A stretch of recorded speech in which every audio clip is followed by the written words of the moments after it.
Alrighty, so today I want to talk about how and why I quit drinking. And this is a big one because alcohol was destroying my life. And every time I tell someone that I quit drinking, they always want to know how did I do it? How did you quit? And I think what gets overlooked in overcoming, any kind of substance abuse, alcohol, drugs, whatever, any kind of addiction, is the why. And I've always liked the quote from Friedrich Nietzsche where he says, "A man with a why can muster any how." And it's really true. And I think that's what ultimately helped me get over being addicted and using alcohol. And so what is the why? So for me, the why is two parts. It's why I started drinking, and then why I chose to quit. And those two are, one is the beginning and one is at the end, but they're completely related. So for me, why I started drinking was I was coping from a loss of a girlfriend. I was deeply invested in a relationship, and it ended suddenly, and I didn't know why, and I didn't know how to deal with that loss. And of course, in society, in the Western culture, we're not taught how to cope and how to deal with loss and how to understand that and how to make sense of that. And so naturally, I reached for something that would distract me and take me out of what I was feeling. I was deeply depressed and sad and lost and the whole thing. And so of course, drugs and alcohol are readily available for you to escape all your problems. So that's exactly what I did. And move this guy. But the problem in doing that is that, you're not dealing with your problems. You're not dealing with your feelings. And you're just burying it down. And as that continues over time, those feelings end up destroying you. And that's exactly what happened to me. I ended up, it was destroying me. As the depression kept adding up, and I just wanted to escape more and more. And, it ultimately turned into just hatred of myself. And of course, that just fuels more drinking and more drinking. And then, in my case, my drinking got really bad when I didn't have a lot of responsibility. I was living on a farm with a girlfriend, and I was her parents' place, and they kind of just stuck us out there. So we didn't have to pay rent, and we could farm and make money on what we grew. And then I worked for some of the local ranchers and farmers where I lived.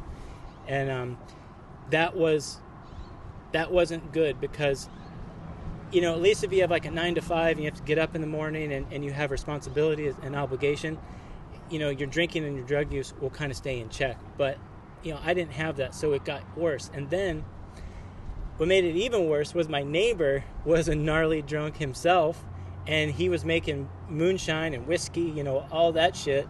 And of course, misery loves company. So I'm over there hanging out, drinking moonshine. Really, at the peak of my alcoholism drunkardness was drinking beer all day. Like I'd wake up in the morning, I'd have breakfast and coffee. By like 11, I'd go to the market, I'd get a 6-pack, whatever, start drinking beer. Drink beer all the way up until around dinner time. Then I'd go to my buddies, and then we'd start drinking Shine until however late we'd stay up. And then I'd be like blacked out, and I used to drive my tractor home from his place on this highway. We just lived, maybe like a quarter mile apart, and I'd drive my tractor home, and then go home and pass out. And, that was the routine. And the problem with all of that is number one, it's super dangerous. It's really bad for you. And ultimately, it's unsafe to be on the road when you're drunk and driving around. That's how people get hurt. That's how you get hurt. And so the sad part about all that is I was so invested in this lifestyle of depression and kind of like sorrow and victimhood, and the alcohol was just fueling that there was really no escape. And what ended up happening was my life just started to fall apart. It just got worse and worse. And, of course, my relationship with, my girlfriend, that got strained. I'm getting pressure from my family. And everyone's, like micromanaging me. And I've just had this sense of no power. I wasn't making my own decisions. And everything was just ruling my life. And so it was either going to end terribly, and that was going to be it for me, because it was that close, especially because I was drinking and driving a lot. I mean, I drive my tractor drunk, but I'd also drive my pickup drunk, because I lived in the country, and everyone in the country drives drunk constantly. That's just how it is, and I was one of those guys. And so, what ended up happening was my relationship fell apart with the gal. She freaked out, of course, and we split up. So I'm kicked out of that place, and I'm finding myself in a camper in my brother's driveway, and it's wintertime, and it's fucking miserable. And I'm thinking to myself, how the hell did I get here? And then I'm going out at night to the bar, getting drunk in the little town near where he lived, and I'm just doing the same damn thing over and over again. And I was just in it, and that was my life. And so one thing happened that woke me up. And I think this is something that is a skill that we can learn and we can practice. And I do this so much now that I've had this realization. And hopefully I can be this realization for you. And what it is so I had this dream where I started to see myself like in the third person. And I was observing my behavior. Imagine like if you're if you have a kid or a brother or a friend and they're like a total fuck up drunk, and they're just like, and every night you're worried about them getting drunk and wrecking their car or hurting someone else or whatever. And so I had that dream, and I was viewing myself, and I felt really bad for myself, and I think I felt a lot of anxiety of worry, viewing myself. And what I realized is that this is a skill and an ability to be the silent observer of yourself, and thank God I had that dream that awakened me so I could start seeing this. And then after that I was able to kind of like analyze my behavior and think outside of that, like that alcohol spell that I was under. And that really was the thing that started to wake me up to the situation I was in. So I do that now, and I feel like that's just something you can practice. It's just a skill it's just like self-observation. You can observe yourself in any situation.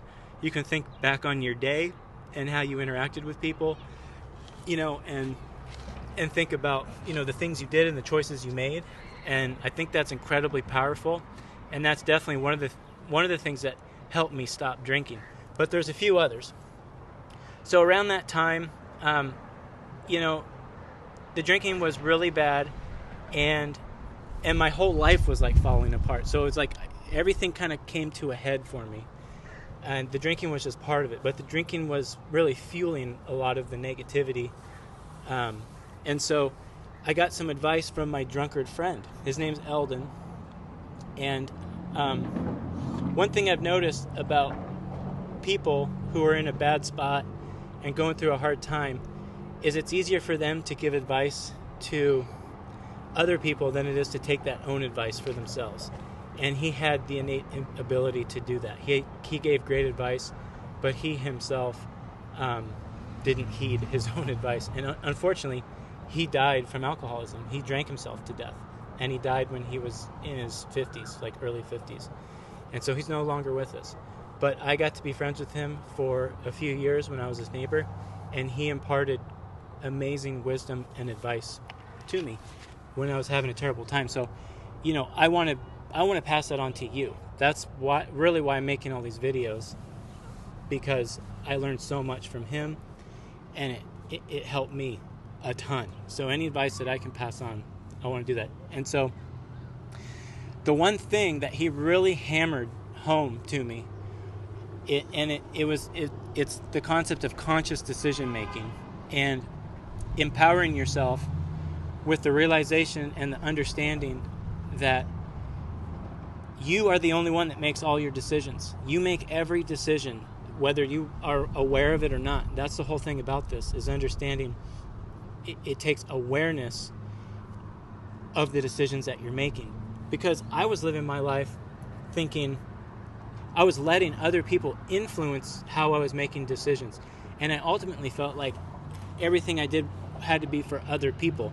Because I was coming off of like a lot of deep-rooted insecurities from years and years of emotional abuse from a parent. So I had like no power, no sense of conscious decision making at all. Everything I did was for other people. But my friend Eldon really nailed this point home to me, and he just would yell this at me. We'd be shithouse drunk at his place, and I'd be doing the victim thing of, I'm a victim, and no one likes me, and my life sucks, and all this crap. And he would just hammer the point home of, if you don't like it, then change it. You can make the decision. It's all you. You made the decision to get into this relationship. That sucks. You made the decision, to let your mom call you constantly and hammer you and try to control you. You answer the phone every time. You made the decision to move out here, and you knew you were going to be unhappy and miserable. And after hearing that so many times, it really sank in, and it's like, shit, man, I did. I made all those decisions. I'm the only one to blame. And so by realizing that, it helped me take responsibility for the situation I was in. And it was like these micro small steps that led to this huge surge of like me taking control of my life. And I realized I make all the decisions. I'm consciously choosing what I want. Next, it led to me taking responsibility and understanding that I'm ultimately responsible for myself and my behavior and everything I'm doing.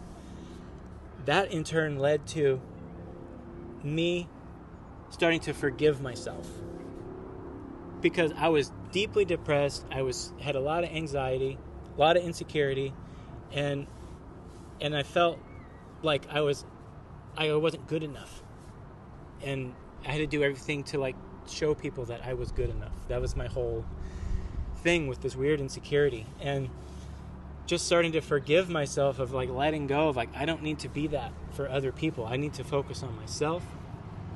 And it's like those three things were so fucking empowering, man. And that led to ultimately consciously deciding to make that decision to stop drinking alcohol. So there's a few things too that I did that really helped, and I think if you really want to quit, if you really want to stop drinking, you can do it, because I did it, and I'm just a regular guy, just like you, or if you're a girl, whatever. It's totally possible. One thing that really helped is I didn't just all of a sudden stop. I take breaks. So I'd stop drinking for the weekend. Then I would stop drinking for a week. Then I would stop drinking for 2 weeks. Then a month. I slowly did this, and it was like practice and me getting comfortable from detoxing from being drunk all the time. And that transition period of being sober. But another big thing was I owned the fact when I wanted to drink. I consciously made that decision. And I think that's a big empowerment for people with problems with alcohol or drugs, is if you want to drink, just drink, and it's okay. I think it's more empowering to be conscious of making a decision to drink or to use drugs. You know what I mean? Because you're the only one who can make the decision to stop. No one else is going to make the decision for you. And if you're conscious and aware of the fact that you're making the decision to drink or to use drugs, and you're owning that decision, I think the likelihood of you owning the decision to quit is a lot higher. And And I think that's just practicing that skill of conscious decision making. And what this boils down to is these are all skills we can practice. Because me stopping drinking, if you look at it from, if you kind of boil it down to the fundamentals of what it was a personal transformation. I was changing into a new version of myself. And when you think about that in an objective way, life is all about these series of transformations, whatever they may be. Because for me, it was like, I quit smoking weed. That was a transformation. I quit drinking. That was a transformation. I started facing all these emotional problems that I had for so long. That was another transformation. And what I realized from all that is it's the same set of skills that we're using. It's the same ones. It's making a conscious decision. It's awareness, being aware of the fact you have a problem. It's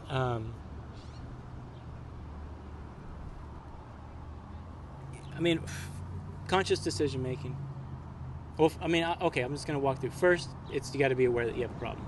2, you have to make the decision and be aware that you have the power to change. The next is forgiveness. Forgiving yourself. Sorry, I'm kind of drawing a blank. I kind of lost my train of thought. Anyway, the most important thing here is that you can quit drinking or you can quit using drugs. It's not impossible, and it's entirely up to you, and the decision is in your hands. And if you want to continue doing drugs and continue drinking, that's fine. That's okay. You're probably not going to hear somebody say that, but you have to quit and make the decision when you're ready. And for me, that's the other thing. When I started to become conscious and observe my behavior and my actions, and view myself and value myself beyond the life that I was pursuing of being the drunkard. I knew I was better than that. Another thing that really helped me was after I forgave myself and I started to, pretty much love myself again. One thing that really helped was just learning about the health effects of using alcohol. That was really huge because it enlightened me because now, I'm loving and appreciating myself and I don't want to die. I don't want to harm myself. So I began learning about the health effects and how it affect my brain and my body and all these things. And then in turn, it's like you can't love yourself but then also be trying to kill yourself at the same time. You know what I mean? So that can't exist. So you have to choose one or the other. And so by learning that, it pushes you further towards stopping using the drugs or alcohol, whatever it may be. So anyway, that's how I got over that big problem. And me explaining this to you, it's just off the top. I was inspired to make this video today. Sorry it's not organized and there's a list and all this stuff, but I was inspired to share this story with you, and I really hope that you got some value from it, because it has changed my life. My life is completely different now, and when I got out of that dark cloud of alcohol, man, everything leveled up. I changed, I grew as a person, and then once I sobered up, I started attracting way better people, and that's ultimately how I met my wife, started a family, started my own business. All these things, it was like this cascade effect from me quitting alcohol. So if you're struggling with it, you do have the power to quit, and I know you can. So give it a shot. Anyway, I appreciate your time. Thank you for watching. Have a good day.